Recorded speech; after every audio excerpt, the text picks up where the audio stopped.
রংপুর থেকে ঢাকা যাইতেছি বাসে করে। আর বাসে জানালার পাশে বসে ভিডিওটা করা।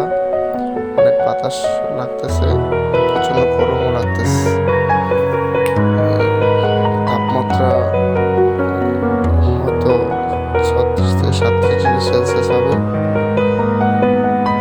অনেক গরম, বাতাসটা আছে বলে একটু নিঃশ্বাসটা নিতে পারতেছি। আর আমি ঢাকা যেতেছি আমার বাবাকে ডাক্তার দেখানোর জন্য। বাবা অনেক অসুস্থ ছিল, এখন বাবা মোটামুটি সুস্থ আছে ভগবানের কৃপায়। তো ডাক্তারের কাছে পরামর্শের জন্য যাওয়া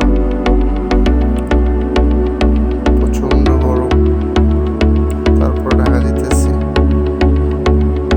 ঢাকা তো আরো গরম। এখন আমরা গরিবপুরে আছি,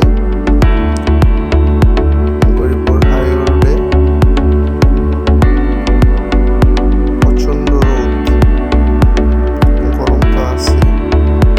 এই গরমে যে যত পারেন জাতীয় খাবার খাবেন, বেশি করে পানি খাবেন, তাহলে আমাদের শরীর স্বাস্থ্য ঠিক থাকবে।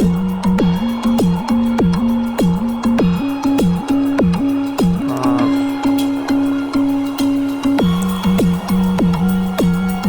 যত পারেন বাসায় থাকবেন, বাইরে কম বের হবেন, বেশি বেশি করে পানি খাবেন।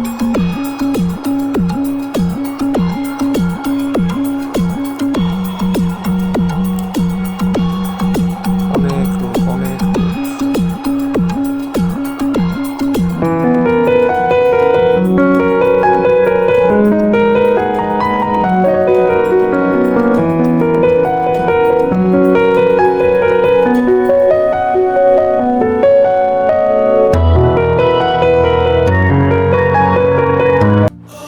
মেঘনা ব্রিজের উপরে আছে। আর সুন্দর, নদীটা অনেক সুন্দর দেখা যাচ্ছে। ইচ্ছা করতেছে নদীতে নেমে স্নান করি, গরম পড়তেছে তো অনেকদিন ছিল যে স্নান করিনি। নদীতে দেখতে ইচ্ছা হইল। তো স্নান করতে খুবই ভালো লাগে, নদীর জলগুলো অনেক ঠান্ডা। আর ইচ্ছে করতেছে, তারপর